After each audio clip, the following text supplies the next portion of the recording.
Chapitre 5. Observation d'en haut. Sauvez-nous, s'il vous plaît, avait-elle gémi, levant les regards vers les cieux. Les fines poussières d'espoir qu'elle avait pu conserver en elle venaient totalement de s'évanouir.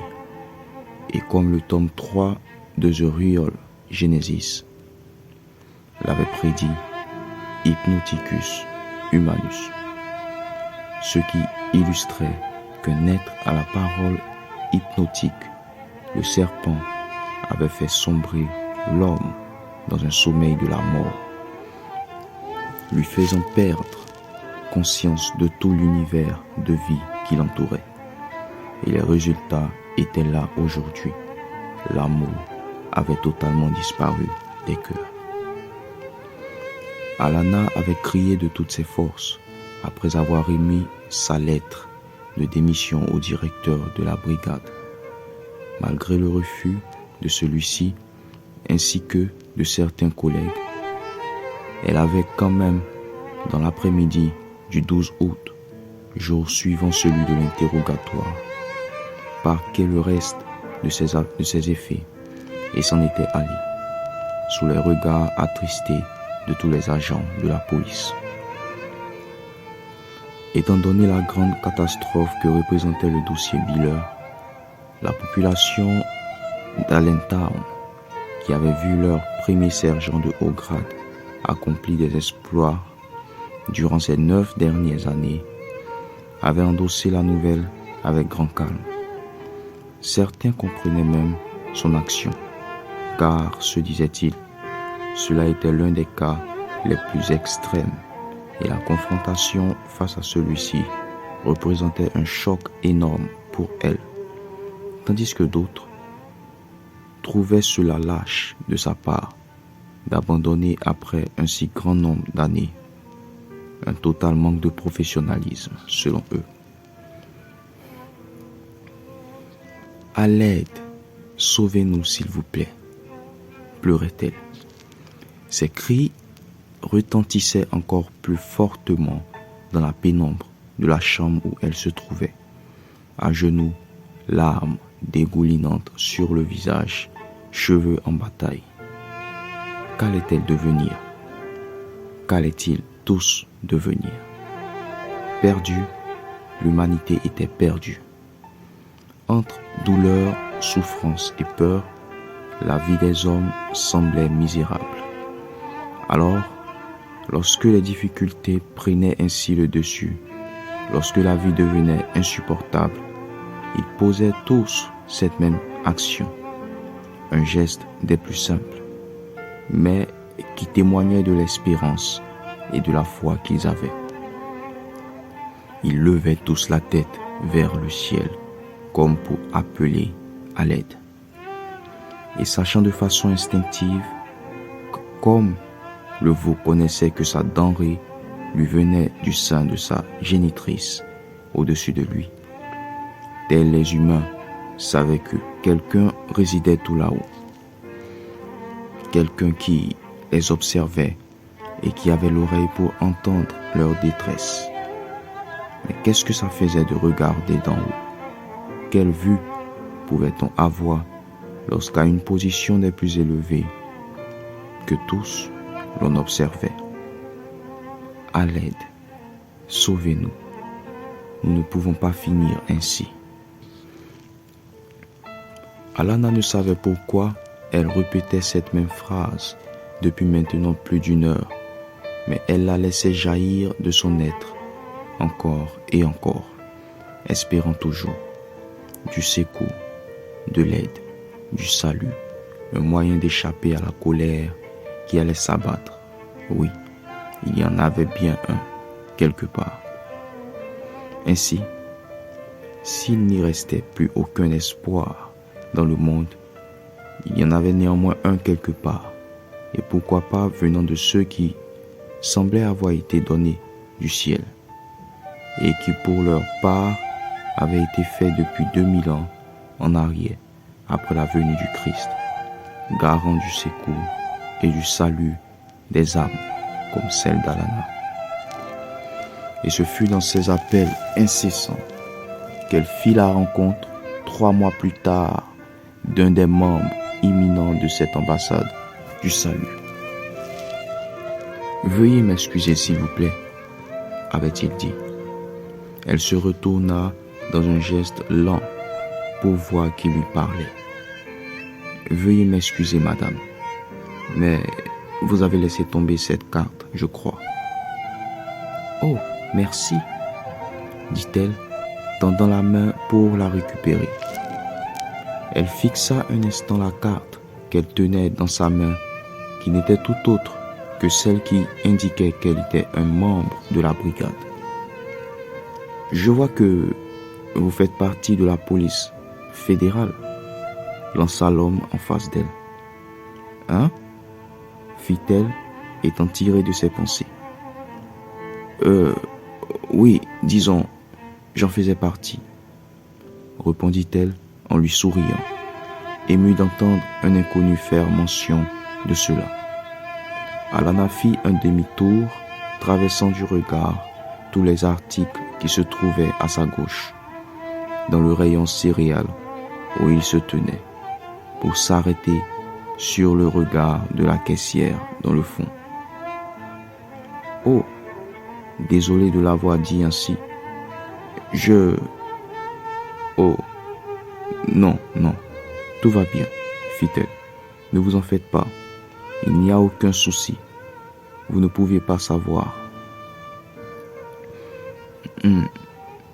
Encore désolé.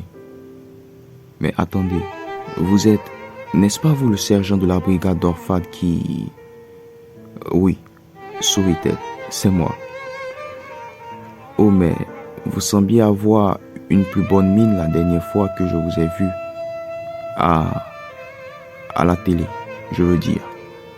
Oui, rit-elle, je pense aussi. Mais tout va bien? J'ai l'impression, bien sûr, si vous me le permettez. Oui, je vais bien, lui coupa-t-elle la parole. Je vais bien. Bon, veuillez m'excuser, mais je dois m'en aller maintenant. Elle se retourna d'un geste rapide et longea sans attendre le rayon où elle se trouvait, le panier à la main.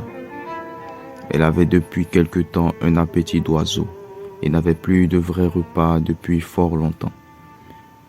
Elle se rassasiait juste de bols de céréales à longueur de journée, ayant perdu son appétit autrefois vorace. Son poids n'était plus ce qu'il était.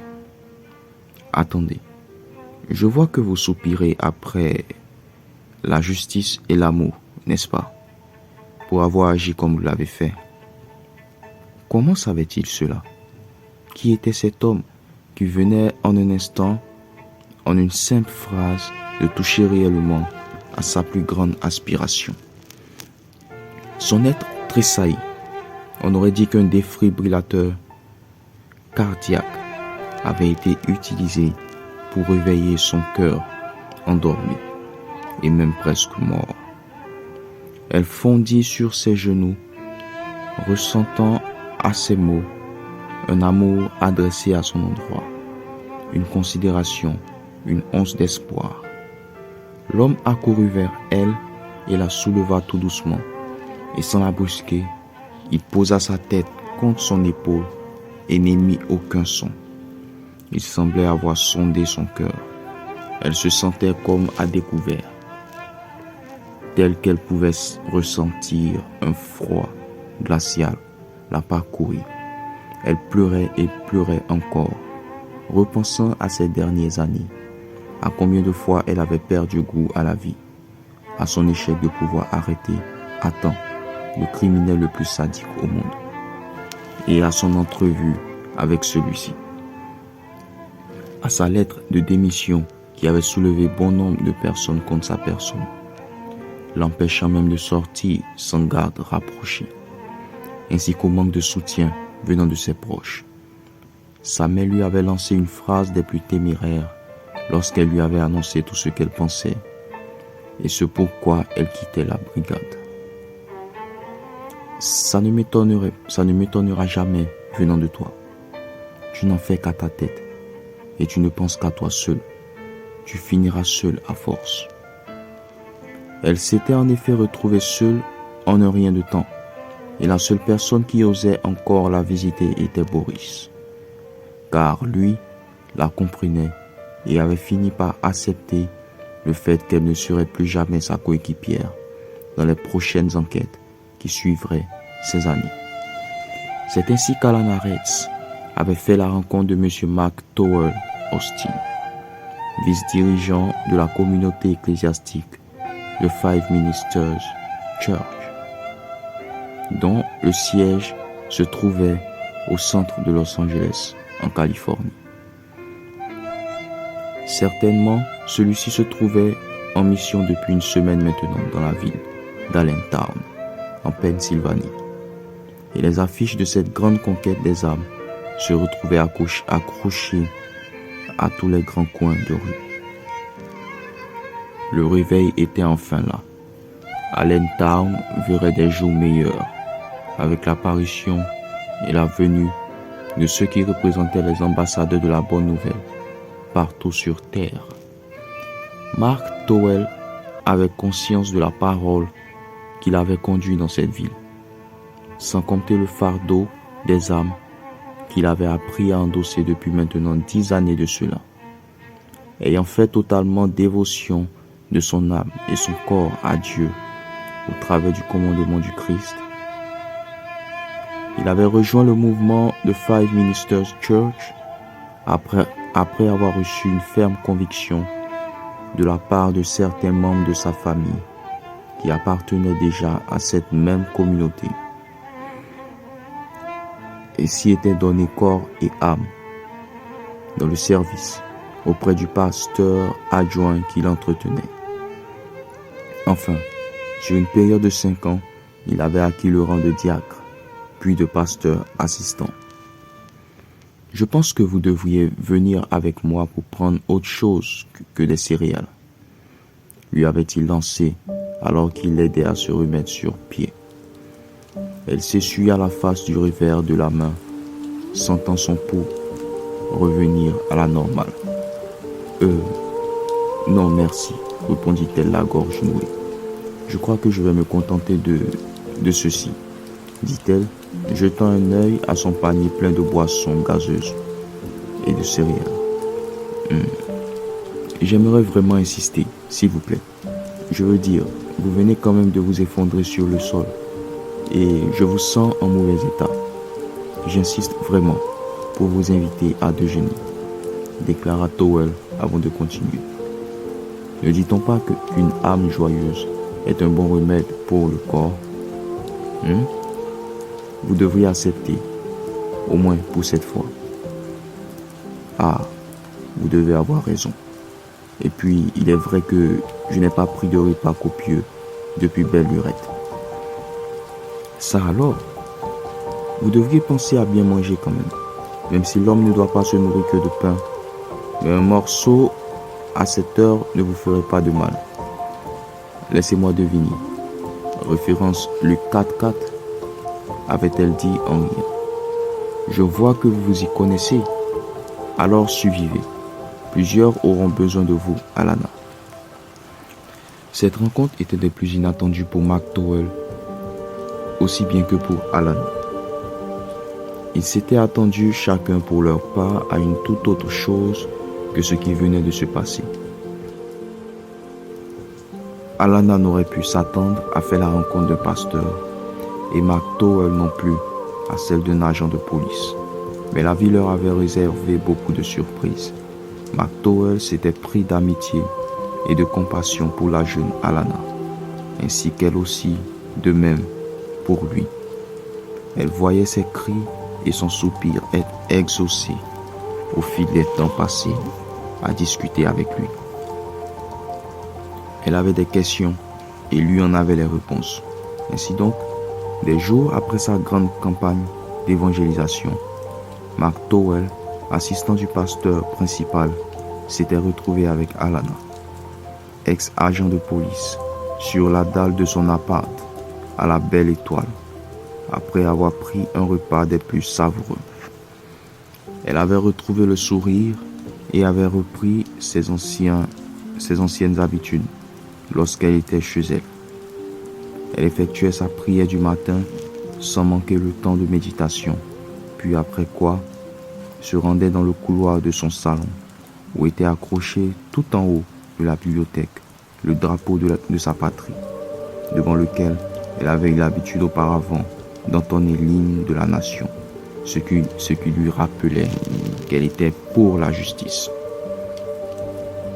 Ils étaient aujourd'hui au 7e jour après leur rencontre, le 17 septembre, et ils étaient à leur 4e entrevue sur la même dalle où se tenait dressée une petite table recouverte de tissu blanc, ainsi que 2 fauteuils en daim soigneusement dressés. Il lui avait redonné goût à la vie et elle se sentait heureuse en sa présence, même si viendrait le jour de son départ qui était prévu dans 3 jours. Une soirée des plus enrichissantes s'étalait devant eux à perte de vue. Après tout, elle pouvait y croire encore un peu avant son départ. Une si belle amitié, riche en connaissances, ne mourrait pas du jour au lendemain. Eh bien, dame Alana, il vous faudra encore du temps avant de comprendre cette pensée du Seigneur, riait-il en posant un verre de thé sur la table. Non, écoute, entrer dans la pensée profonde d'un auteur a toujours été mon point fort, et je te parie que je le comprendrai en un rien de temps, si tu me le réexpliquais. Tu me l'avais dit la fois dernière, lorsque je te l'ai enseigné. Et qu'est-ce qu'il en est, très cher, répliqua-t-il. Regarde, dit-elle, en repliant ses pieds dans le fauteuil. Il est dit au chapitre 8, il n'y a donc plus aucune condamnation, récitait-elle, son carnet à la main, le stylo, écrivant comme dans l'air. Pour ceux qui sont en Machia Yehoshua, qui marchent non selon la chair, mais selon l'esprit. T'entends ça? Mais alors, selon la compréhension profonde de ce texte, il ne devrait plus y avoir de délivrance, comme vous le faites, n'est-ce pas? Marc le lui avait maintes fois expliqué, selon la compréhension qu'il avait reçue de sa formation auprès des anciens croyants. Mais le cœur d'Alana n'y adhérait toujours pas. Ton raisonnement n'est pas totalement faux, mais il existe toujours des possibilités pour retourner sous cette condamnation, des portes ouvertes qui donnent à ces esprits mauvais de revenir. Mais est-ce que cela signifie que la personne a réellement gardé le commandement ou s'en est détourné? Parce que je ne crois pas que quelqu'un qui respecte à la lettre la communion prescrite puisse encore se retrouver sous ce joug. Tu ne crois pas? Et même si c'est le cas, pourquoi ne pas leur enseigner à garder éternellement la bonne voie, afin qu'il n'y ait plus définitivement ces actes incessants de délivrance? McDowell l'observait attentivement en un rien de temps. Elle semblait être passionnément éprise des Saintes Écritures et revenait toujours vers lui avec des questions ou des compréhensions impressionnantes. Quoi? Pourquoi tu me regardes ainsi? Non, rien. Tu es juste impressionnante. Alors que plusieurs mettent du temps à être amoureux des Écritures, tu te plais à les décortiquer avec joie, dit-il en lui souriant. C'est vraiment super. Merci et tiens-toi bien. Tu ne devineras jamais la pensée qui m'a traversé l'esprit hier en lisant le passage de Jean 11, 25. Laquelle? Questionna-t-il en s'asseyant près d'elle. Croyez-vous en l'immortalité, pasteur Marc? Il la fixa d'un regard étonné, alors qu'elle expliquait et épluchait pas à pas le passage de l'écriture selon la réflexion qui lui était parvenue, et qui pour elle était une preuve irréfutable que l'Évangile mettait en lumière de plus grandes promesses que ce que les ambassadeurs du Christ avaient expérimenté jusqu'alors. Écoutez, mademoiselle Alana, j'aimerais vous faire part d'une idée que j'ai depuis hier. Moi aussi. Oui, vas-y. J'aimerais que tu rencontres le leader de notre assemblée, si cela ne te dérange pas. Je vois en vous une étoile merveilleuse qui mérite d'être suivie de près. Et si ça ne vous dérange pas, j'aimerais au moins que vous fassiez la rencontre de notre leader. Grande surprise pour Alana, qui le voyait dans l'admiration. D'accord, aucun problème.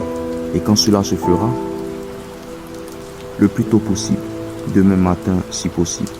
Nous aurons une réunion de clôture demain à 9h dans le restaurant à côté du Grand Pacha Hotel. Bien, j'y serai. Sans problème, avait-elle souri. Le lendemain matin, Alana descendait de sa Mini Cooper, vêtue d'un manteau pourpre. La neige fondait sous ses pieds, alors qu'elle se rapprochait du lieu où Mark Tower se tenait arrêté avec une femme d'au moins 1,76 m de hauteur. La peau d'une blancheur extrême, affichant un grand sourire. Salut Alana, je te présente mon supérieur, le leader principal de l'église, le Five Ministers Church. Bonjour madame, je suis Alana Retz, ex-agent de la brigade d'Orfad, répondit-elle. Shalom Alana, j'ai beaucoup entendu des merveilles sur toi, fit-elle avec un grand sourire aux lèvres. Enchanté. Je suis Catherine Gibbs. Un être observait tout ceci d'en haut.